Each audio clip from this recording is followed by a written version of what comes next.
Greetings, friends. Today, I have yet another experienced coach who's quite popular in the professional circles. And I think one thing unique about her is she was one of the first person whom I reached out to inquire, like the typical way we do, at least in India, as to find out, is it for you? Were they happy with the program when they started? So presenting you Sunitha Mannatil. He's from Singapore. He is a spiritual protagonist, practicing life coach, mentor, and believer of living life to its fullest. So with that, not snatching away a lot from Sunita in terms of she sharing about herself, I'm handing it over to Sunita to quickly share a little about herself before we begin. Over to you, Sunita. Good greetings. Thank you, Kiran. Thank you so much. Firstly, I'm very excited to be part of this journey. And I must say, it's such a beautiful thing that you're doing to create a platform for budding coaches and also creating more awareness about coaching itself to the wider audience. So, good luck with your initiative. And I'm really excited to be part of this. And so, coming to me, apart from what Kiran already mentioned, I'm also a mother of two lovely, lovely daughters. I'm also a full time IT professional in a large multinational company based here in Singapore. And I'm also a very avid traveler, a photography enthusiast, and I also write a little bit. So that's about me. And I guess it's a journey. Life is a journey, and I'm learning every day. And I'm trying to peel layers and trying to go deeper and understand, life in itself, and also through this journey helping others as well. So that's about me. I think that's definitely a lot on hand from what you just shared. And one line stood out for me is about learning every day and being a learner. I think that changes the whole equation for everyone. At least personally, I have experienced it when I shifted the attitude from something else to being open to learning something every day. Thanks a lot for that quick intro. So let's begin. The very first question for you: what is coaching to you? Kiran, for me, coaching is the most honest, vulnerable, authentic, raw, and unmasked conversation a person can have with himself or herself, Mm, and in a very safe space created by trust and intimacy and a little nudge from the coach. For me, coaching is a great way to unlock human potential and move from a place of being stuck to alignment, ease, and flow, you know. So that is coaching for me. wow. Something that significantly stood out, I'll save it to the last. The key words that stood out for me when you started with it's being one of the most honest. I think the very often popping out word being vulnerability and the beauty within it, which has been, I think, adopted by so many professionals in their professional and personal life as something that is welcome to align with. And Yes. authenticity, I think the word raw really stood out. I think if someone takes a shot at it and think deeper, it genuinely is. A child, if I can take that example, doesn't really worry about what's happening in the surroundings, who's evaluating them, who's judging them, how are they looking at. A child is a child. I think the child probably comes closest to that raw because he or she is yet not polished or put into the box or the criteria that we said. And last but not the Yes. least, when you said about the unmasked experience, out of for various reasons, often people have to and believe in wearing masks. But I think the experience of not having a mask again comes back to the authenticity and being vulnerable. I think makes life so much better. And I think the word would be ease. Stuck to alignment. Who doesn't want alignment? Think of machinery. Alignment is the key for the success. Same, I think, is apt for human beings. Unlocking goes a long way for everyone in their life. Last word which I was sharing, I wanted to say for the last is the flow. Just in the morning, I was thinking, just random thought came. It's all in the flow. So I was thinking probably to even write an article. I think flow captures everything, how fluidic and natural life has to be. Okay, without taking a lot more time, let's jump into the next question. Who benefits from having a coach?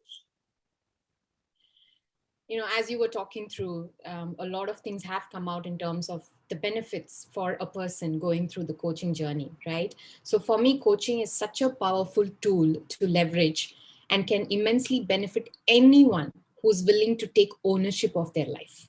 Yeah.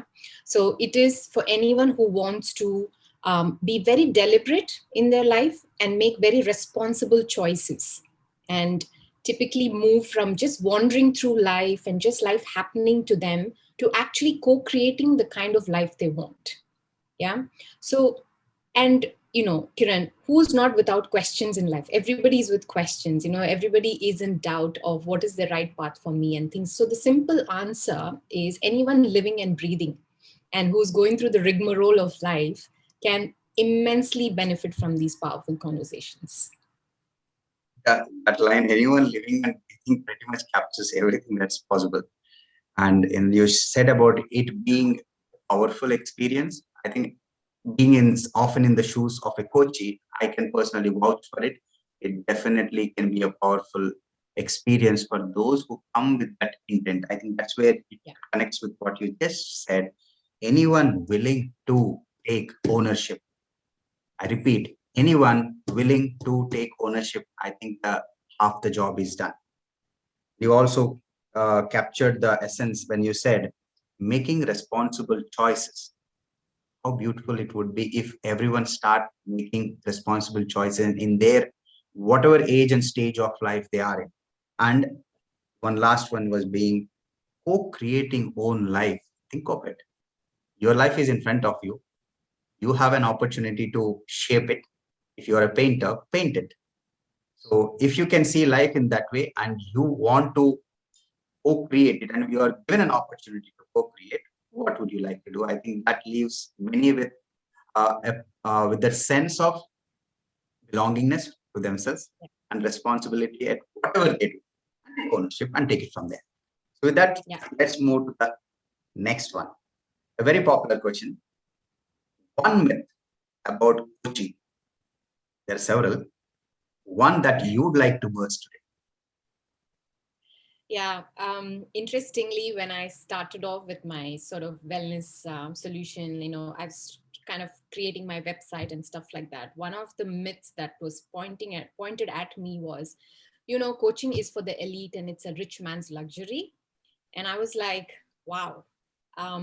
So, this is clearly a myth that I want to bust. For me, coaching is for anyone who's serious about co-creating life and the dream that they want, right? And also taking ownership and control of their life. So for me, it's a sensible investment in themselves, right? That can pave way to greater possibilities, unlocking your potential. And like I mentioned, living in alignment with our purpose. So it's an investment and there is a value attached to it, and often people don't realize the power of investing in themselves. They are ready to invest in properties and in vehicles and material possessions and things like that, but they don't realize the power of investing in themselves, making themselves emotionally, mentally stronger, making themselves more aligned to the flow of life. So for me, this is such a myth. I mean, anyone who can afford, even, and there are a lot of coaches out there who do pro bono because intention is to serve, right? Intention seldom is to make money. So I think people need to understand that and take advantage of the vast amount of coaches who are ready to serve them. So for me, that's the myth, right? Like it's not a rich man's luxury or a fashion statement to say I went or I'm talking to a coach. It is a necessity, right? And especially during pandemic, we have seen a lot of people go through so much of emotional turmoil, mental fatigue and things like that. And having someone create that space for you to just be yourself creates such a huge impact, positive impact. So for me, that's the myth I want to bust. It's not for the elite, it's for everyone. I think you summed it up again in the end. It's not for the elite, it's for everyone. The E being a common starting alphabet. And I think you also stitched together well when you said when one have the intention to take advantage of this coaching as a resource, I think I would vouch, there are several coaches who are more than happy to support them because they bring to the table the intention to serve. As they say in manifestation, when the student is ready, the teacher appears, I think would be the kind of equation. Have belief in it, take a shot at it, give it its best chance with intent, and I think everything else will fall in space. And as you said, this investment is probably the most guaranteed investment that will give you value. I'm not sure about the real estate and the others, which we believe that yes, it will definitely give, so I'll go after. But when investing in self, the person benefits in many ways: well-being, professional, personal. And I think that they would realize when they invest in it and get into it with a wholehearted intent to benefit from it. And with that, I think you pretty much captured an often thought of myth of it is for the elite, it is not for everyone. A quick example, though I shared in another video, is that Eric Smith felt he doesn't need Campbell as a coach in the $1 Trillion Coach, a must-read book. After 1 year, just after 1 year, he claimed on camera that I wish I had this coach 10 years ago. It pretty much summarizes the everything about this myth. So let's move on to the next one. A very interesting one, which would be unique to each coach by themselves. One coaching memory of yours that you can share with the audience while taking care of the confidence. I mean, for me, it's been such an incredible journey with so many incredible moments that has made me very emotional, but also has been very, very memorable. I'll share two.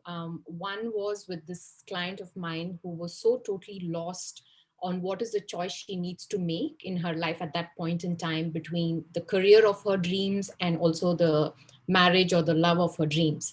And I think as we progress through our conversation, she eventually found her path to happiness, and the right choices to make with a lot of sense of conviction.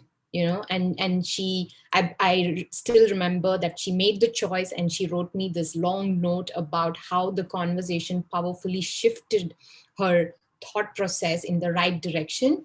And at that moment in time, she made the right decision for her, which kind of led her to the happiness or the life that she wanted. She was in a lot of confusion, in terms of what she needs to do. And I think this conversation just helped pave that clarity, and that sense of conviction for her to do the right thing in that moment of her life. So that's one. And the second one, which is very close to my heart, is a major transformation of a person who was predominantly living in a space of fear and acting from a space of fear to completely stepping into his sort of true power and potential. And I witnessed the transition that happened. It was a very tough one for me, because I had to hold the space and be very patient. But to see the transformation was immensely sort of gratifying and memorable for me, because these kind of incidences gives me the confidence, to keep going, and drives me to do better and better as a coach, knowing that I can make the impact that I'm making in people's life. That's fabulous. The quick ones that I could capture as takeaways for me and the audience is, it's so true that coaching often leads to powerful conversations because the coachee is so serious about what they bring to the table. And as often they say, instead of a complimentary, or you can say peer coaching, when they pay for it, it's a very human thing. You are serious about it. And very quickly, the conversations moves to the powerful conversation space, and they take decisions that matter to them. In this case, you mentioned how she took her decisions and was happy about it. I think other key benefit when someone takes a decisions for themselves, we own it better. And irrespective of the next outcome of it, we still own it and are eager to make the necessary changes if you have to try it again and do it. And if you are successful, a fabulous experience. And the second one, when you mentioned about, for anyone, imagine this, moving away from your space of fear. I'm talking about 24 hours being in a space of fear, to moving to a space where you can realize your true power and potential. I would say just take a pause and think one would realize how beautiful that space would be in space of your true power and potential. I strongly encourage even taking a pause at this time for anyone listening. Do give it a try with a wholehearted intent. You will see the results yourself. So thanks a lot for those experiences, Sunita. Let's quickly move to the next. How has becoming a coach changed your life and perspective? For me, coaching journey has been a very, I would say, I would use the word again, raw experience. Firstly, to transform myself, right? Mm. And taking one hard look at all my limiting beliefs and also questioning my way of living. So, coaching has been for me personally a healing journey, healing a lot of past wounds and conditioning and limiting beliefs. And it also helped me clear out a lot of past burdens and become more emotionally free, right?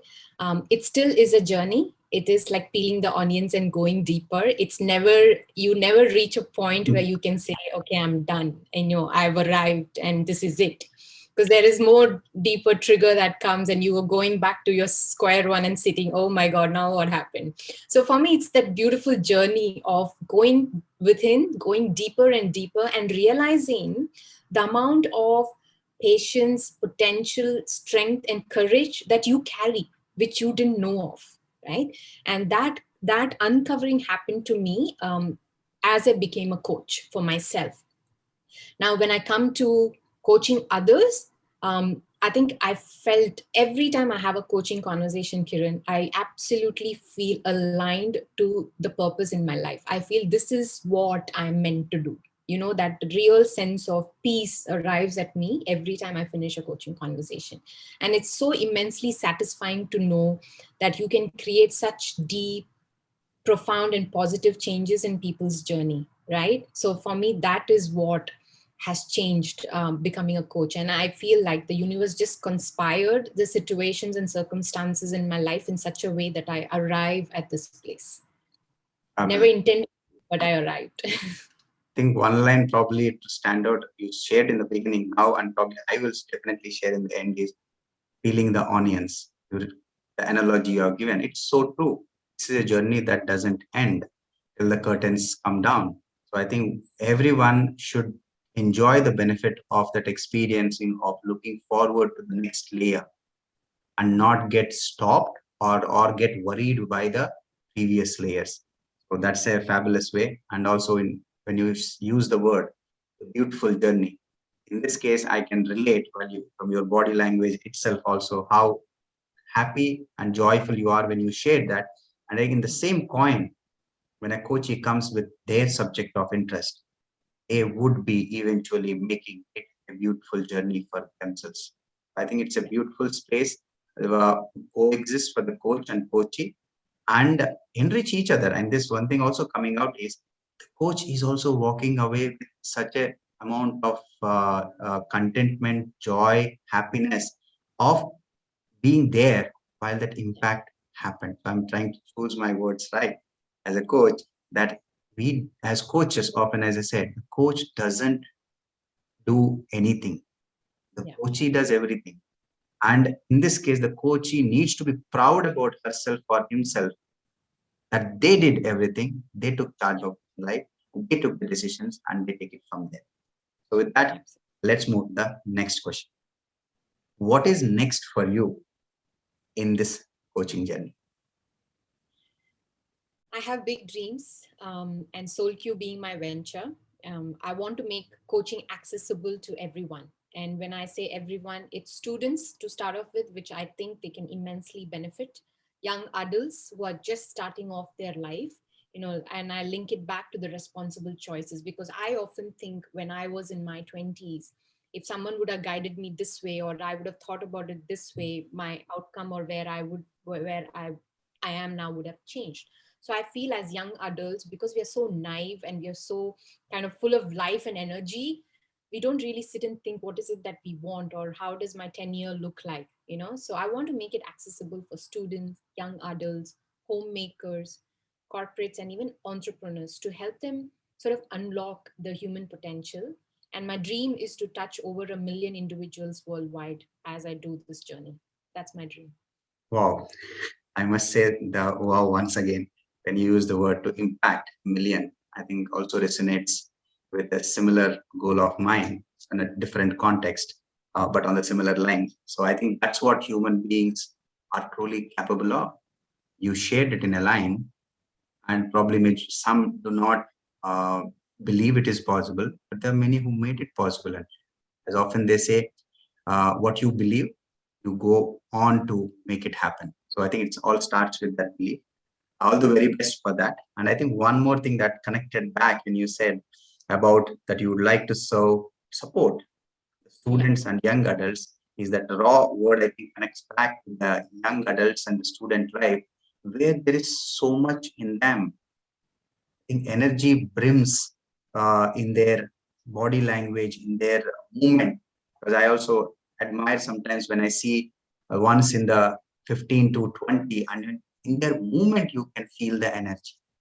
Yeah. Because I think life, it's probably at that stage where you see energy even visible outside. So after that, I think sometimes people try to keep it calmer inside and it doesn't come out as often. But I think that word raw very closely applies to the young adults. And I think there's so much if they get to choose to make the right moves or decisions or pursuing whatever matters to them. I think the world would be such a better place going forward. Yeah. Yeah. I mean, if I can just add, Kiran, you know, if a person in their 20s are able to be grounded, you know, and almost start to think about what is the purpose of my life, because this question is so important. In a world of rat race, we are just chasing the template, right? Okay, you get married, you have kids, and you get a job, and you get your promotion, and you get a house. That template needs to be broken, and people need to really question, is this the way to live, right? And if we can put that seed in these young people early on and not wait for a midlife crisis to hit, or at the 40s for you to realize, oh, I was chasing the wrong stuff, I think that would make a phenomenal change. But you know, when they sprout, it's up to the individual journey. But at least we can start to put the seeds so that it's there and they're thinking more consciously about how they want to create their life. So for me, it's in the greater good of, you know, serving the humanity as well. And a whole new generation of conscious people need to come out for our world to change. And we'll all play a very small part if we are able to put that seed in these younger ones. Yeah. I think two things when you said about the seed analogy was two words struck: manure and the environment. I think if the right manure, the right quantity is there and the conducive environment is provided, it will be beautiful to see what would come out of form of nature there in this analogy. And two lines again, I will repeat it for the benefit of the audience. What you shared stood out was if everyone wakes up in the morning and asks this question, what is the purpose of my life? I think a lot we hesitate to ask this question to ourselves, but I think it resonates with me. And the other line you mentioned about is one should think of how about changing the template, because it's too long that everyone has stuck to the template and seen it as a validation of their success. Necessarily need not be necessary. So I think one taking a shot at it, look at the template and say, does the template suit me? And would I like to change the template? And I think people who did went ahead and changed the template more often than not were happy with their shot at it. So thanks a lot for that deeper and insightful perspective there. So with that, we come to the end of the questions. There's a bonus one, which is there for you to attend to. Given an opportunity, what would be one advice from you to the wannabe coaches? So in this day and age, I feel like everyone is a coach or everyone is a wannabe coach, because I hear so many lingos and different kinds of coaches and things like that. But for me, the advice would be that before anyone ventures into becoming a coach, be very, very clear on the why, you know, on the reason and what is the impact you want to create as a coach. I think it's not, there is a monetary aspect to it, right? And there is, if you make it a fame aspect to it, but underlying foundation should have a strong why as to why is that you want to become a coach and what is the impact you're trying to create, right? So because for me, coaching is a very noble and a very spiritual process of engaging with another human being at such deeper, profound, and a sacred space, right? So we need to ensure that we are capable of holding such powerful space with a lot of integrity, compassion, humility, and also skill. So don't enter unless you have that clarity on the impact you want to create and also your ability to do so, right? Because sometimes I wonder, I see coaches who are in their 20s and I'm like, you're a coach and you're just 21. I'm not saying they can't contribute, but it's important to also evolve through the journey, to make it more sustainable. So I think the reason of the why has to be very, very clear. So before you venture into anything, I think we need to establish that why and really understand, at least at a very high level, what is the impact you're trying to create, and who do you want to create it for. So that would be my kind of my 2 cents or the advice. I think that's a lot more sense. It's so meaningful. I was quickly trying to scribble the keywords. If one can be clear about why do they want to become a coach, again, just like the previous line, what's my purpose in life? The same, I think, if it is asked by a coach to themselves, they would definitely be a good coach. Also, as to what impact are they looking to, you can say, facilitate or witness. I think would probably the word while the coachee takes their journeys. Do they want to see? I think would be a guiding premise and very deeper thoughts that you shared was about how noble and spiritual. Can't Yeah. emphasize more at the young stage. I think all coaches probably need to reflect upon this again and again and again. It is a noble and a spiritual practice, or you can say space. And as you said about the sacred space, it is probably one of the most sacred space one could hold for the coachee, and the words that you used with integrity, skill, humility, and rest of all those qualities that a coach supposed to bring to that conversation. I think it cannot be emphasized anymore. One needs to go inward deep enough to sense this and then present this and make it happen for the coach. And I think there is no doubt they would be one of the best coaches when they connect to this. And the word you used, fame, I think one personal experience I saw often with the coaches who were deep and have been the coaches witness wonderful conversations with them was that I never noticed these coaches to be after fame. I think fame just happens as a byproduct of it. They and the very thing I observed is they don't connect with the fame. They just do what they are here to do. The fame, I think, is a byproduct. Say it's okay, let it be there. So I'm not saying that don't probably one should not enjoy fame, but I think fame definitely cannot be the driver. The rest of these things that are just in the, even at the risk of taking a little minute extra, seeing this as a noble profession or noble trade, whatever term you want to call, and a spiritual space that enriches you and the coachee and treating it again and again and again as a sacred space, I think makes one feel really proud about themselves as a coach. That's much I can safely repeat and just resonate with what you just shared. So with that, we come to the end of the conversation, Sunita. Before we wind up, for those who are interested to get in touch with you, what would be the easiest way to reach? The best way to reach me is through LinkedIn. I'm on LinkedIn under the name Sunitha Mannatil. Please reach out to me because I do check that app every day. Great. Yeah. And I will And share the link also on the description section so that those who are interested to get in touch with Sunita can easily reach out to her. So with that, we come to the end of today's conversation. I hope the audience uh, experienced, or you can, the audience had, it was fruitful conversation for the audience. And if you have any comments, please drop in the comment section.